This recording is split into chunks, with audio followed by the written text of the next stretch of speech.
네, 마을 공동체라는 이름으로 내가 살고 있는 동네, 우리 마을을 살기 좋은 곳, 또 살아가고 싶은 곳으로 만들어가는 분들이 계십니다. 슬기로운 라디오 생활, 오늘 2부는 그 이웃사촌들을 만나보는 시간이죠. 한 아이를 키우려면 온 마을이 필요하다라는 아프리카 속담이 있습니다. 한 아이가 태어나서 사회의 일원이 되기까지 정말 많은 이들의 도움과 또 돌봄이 필요하다는 건데요. 마을 모두가 나서서 아이들을 함께 키우는 이웃들이 있다고 해서 오늘 만나보려고 합니다. 자, 직접 현장에 다녀온 이혜리 리포터 스튜디오에 나와 있습니다. 어서 오십시오. 네, 안녕하세요. 네, 들어보니까 리포터계 살아있는 화석, 암모나이트다. 네. 소문이 번졌습니다. 아이고, 감사합니다. 네, 잘 알고 계셨네요. 그러네요. 감사합니다. 자, 오늘도 함께 얘기를 나눠볼 텐데 네. 아이를 함께 키우는 마을에 다녀오셨다고요? 네, 맞습니다. 방금 전에 소개해드린 이 아프리카 속담을 그대로 적용하고 있는 마을이 있어서 제가 다녀왔는데요. 네. 이 한 아파트에 살고 있는 주민들이 마을의 아이들을 돌보는 활동을 하고 있었습니다. 경기도 광주시 역동마을에서 활동하고 있는 공동체고요. 네. 오늘 이야기 나눠볼 이 경기도 마을 공동체 모임은 역동마을 아동돌봄 공동체입니다. 역동마을 아동돌봄 공동체. 네, 그래서 이 공동체가 올해 1월에 생겼고요. 돌봄이 필요한 아동들을 지역 주민들이 맡아서 돌봐주면 어떨까 하는 이 아이디어로 이 공동체를 만들게 됐다고 하더라고요. 야, 이런 생각을 하기도 쉽지도 않지만 네. 실제로 행동에 옮기는 건 더 쉽지 않을 것 같은데 그렇죠. 참 일단 먼저 얘기 듣기도 전에 대단하다는 생각이 듭니다. 네. 자, 오늘 만나볼 공동체 경기도 광주시 역동에서 활동하고 있는 역동마을 아동돌봄 공동체라고 말씀을 해주셨는데 네. 그러면 공동체 회원들 대부분은 같은 아파트에 살고 있는 마을 주민이라는 거겠죠? 네, 맞습니다. 이 아파트 지역 주민들이 이 공동체 회원으로 주로 활동을 하고 있고요. 학부모를 포함해서 마을 주민들이 자발적으로 참여하고 있습니다. 누구보다 힘차고 활발하게 이 지역 주민들이 똘똘 뭉쳐서 활동하고 있는 역동마을 아동돌봄 공동체. 이 경기도 광주시의 첫 주민 공동체형 돌봄 사업이라고 할 수 있고요. 네네. 주민들이 스스로 아동을 돌보는 그런 활동을 하고 있기 때문에 매주 또 모임을 가지면서 어떤 것들을 또 발전시켜야 될지 이런 것들을 고민하고 있더라고요. 이 역동마을 아동돌봄 공동체 윤영균 대표에게 들어보시죠.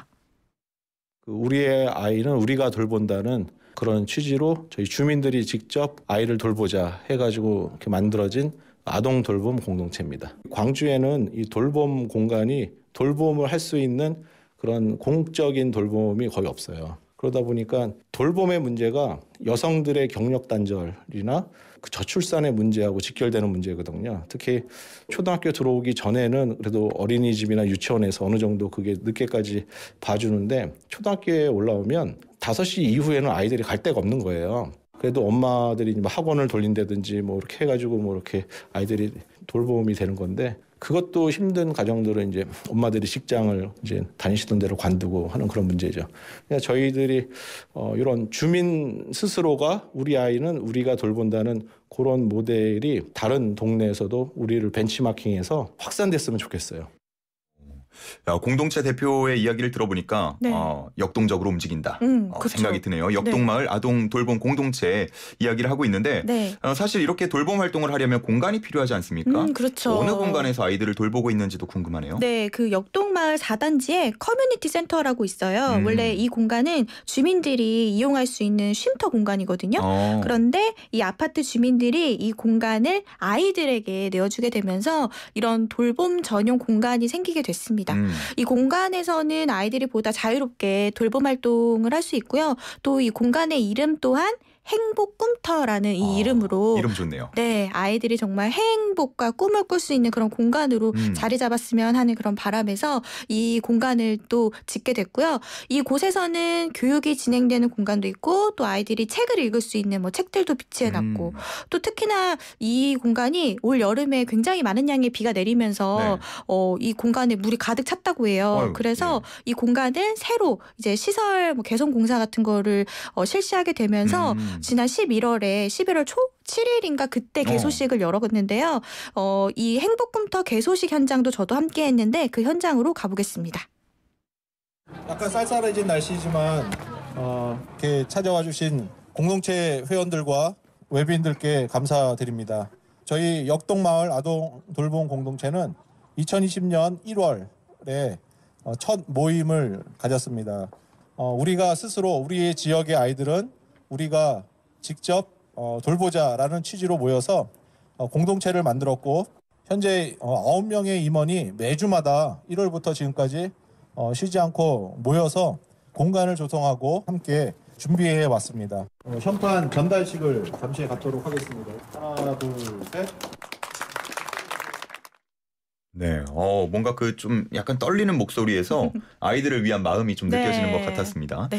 요즘에는 이제 워낙 좀 힘들다 보니까 맞벌이 가정들이 많잖아요. 그렇죠. 그럴 때 아이를 낳으면 제 주변에도 많지만 걱정들을 너무 많이 합니다. 그렇죠. 아이를 돌볼 사람이 없고 네. 그리고 한 명이 뭐 육아휴직이나 다른 걸 통해서 쉬자니 또 그것도 쉽지 않고 그렇죠. 그래서 많이 좀 고민을 하는 경우가 있는데 네. 이러한 불안함을 역동마을 아동 돌봄 공동체가 해결해 주니까 좀 여기 사시는 분들은 든든할 것 같다는 생각이 드네요. 그러니까요. 이 역동마을에 있는 한 초등학교의 경우에는 이제 정규 수업 시간이 끝나고 돌봄 서비스를 이용하고 있는데 그 서비스를 이용하는 학생들이 한 60명 정도 된다고 해요. 네네. 그런데 당시에 이 돌봄 서비스 신청자만 200명 정도 됐다고 합니다. 그러니까 200명의 아이들이 돌봄 서비스가 필요한 거였죠. 네네. 그래서 나머지 이제 60명을 제외한 140명의 아이들은 결국 뭐 학원에 가거나 아니면은 그렇죠. 뭐 집에 혼자 있는 이렇게 될 수밖에 없는 상황이거든요.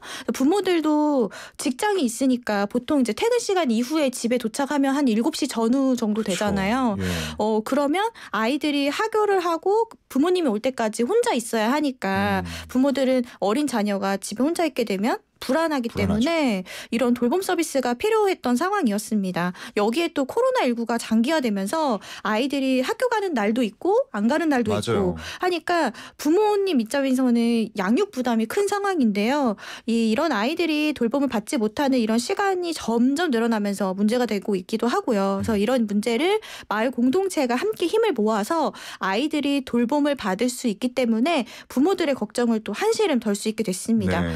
이번에는 초등학교 1학년 자녀를 둔 이 어머니 남순정 씨를 만나서 얘기를 나눠봤는데요. 이 남순정 씨도 이 공동체 모임의 회원으로 참여하고 있습니다. 소감 직접 들어보시죠. 사실 학교 돌봄 교실이 안 돼서 찾다가 저는 맞벌이다 보니까 괜찮은 것 같아서 같이 시작해서 여기까지 오게 됐네요.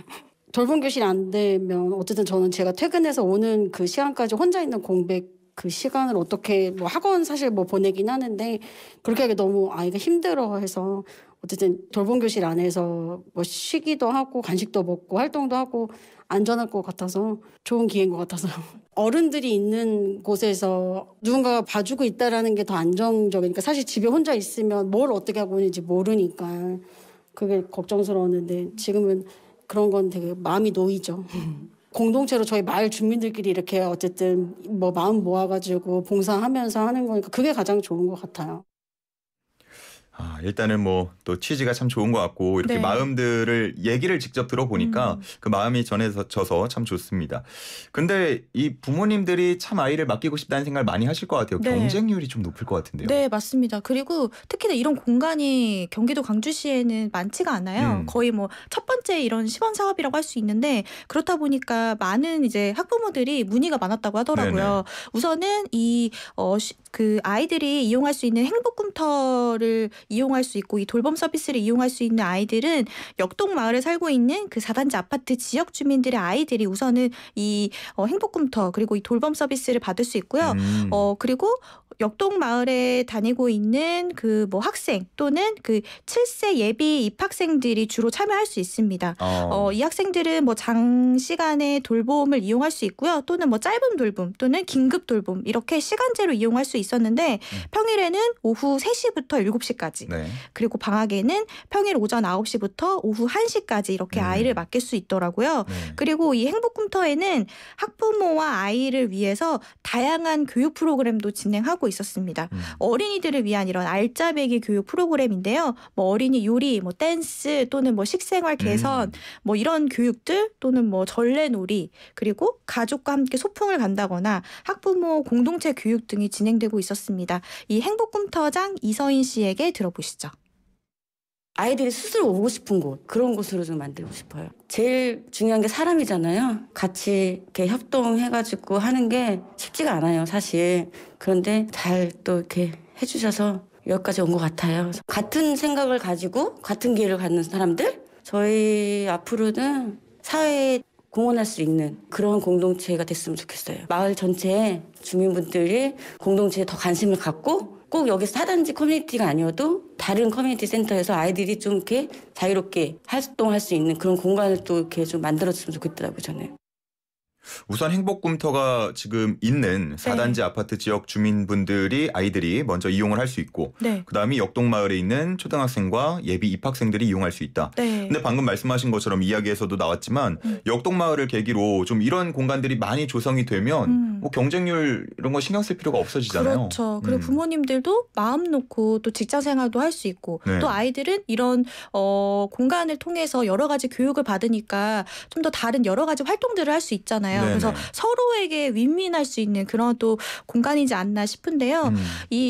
이곳에 제가 가보니까 아이들 이제 마을의 아이들을 지역 주민들이 돌보기 때문에 더욱더 책임감을 가지고 내 아이를 돌본다라는 이런 마음으로 맞습니다. 아이를 돌보고 있었고요. 특히나 이 공동체 모임의 경우에는 이 역동 마을의 이 아동 돌봄 공동체 광주시의 첫 번째 사례입니다. 그래서 마을에서 자발적으로 아동 돌봄 공동체를 조성해서 지역 안에서 이런 돌봄 사각 시간을 좀 해소할 수 있고요. 그렇죠. 무엇보다 마을이 함께 아이들을 돌보는 그런 새로운 돌봄 문화 사업이라고 볼 수 있었는데요. 이 윤영균 대표도 지역 주민들의 이런 자발적인 참여를 하면서 마을에 있는 아이들이 보다 행복하게 자랄 수 있도록 노력하겠다라는 이런 이야기도 들을 수 있었습니다. 이 역동마을 아동 돌봄 공동체 윤영균 대표에게 들어보시죠.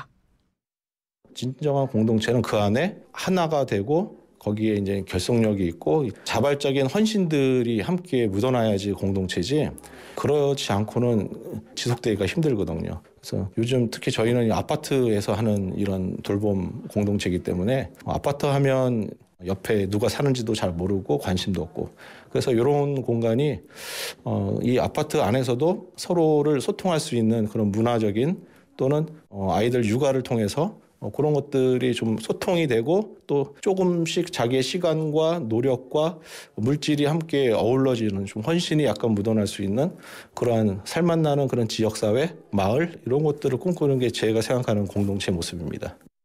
네, 오늘은 이 지역 주민들이 마을에 있는 아이들을 돌보는 공동체, 이 경기도 광주시 역동에서 활동하고 있는 역동마을 아동 돌봄 공동체 이 소개해드렸는데요. 이 역동마을 아동 돌봄 공동체를 시작으로 이런 공간이 마을 곳곳에 생겨서 더 많은 아이들이 행복하게 자랄 수 있는 그런 환경이 조성됐으면 좋겠다라는 이런 바람도 가져보고요.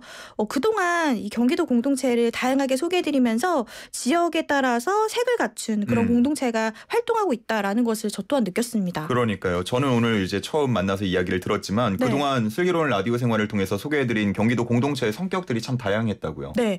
오늘 소개해드린 이 아동 돌봄 공동체를 비롯해서 경기도 고양시에 있는 육아 공동체 그리고 경기도 성남시와 의왕시 또 연천군에서 활동하고 있는 청년들이 만들어가는 공동체도 소개했고요.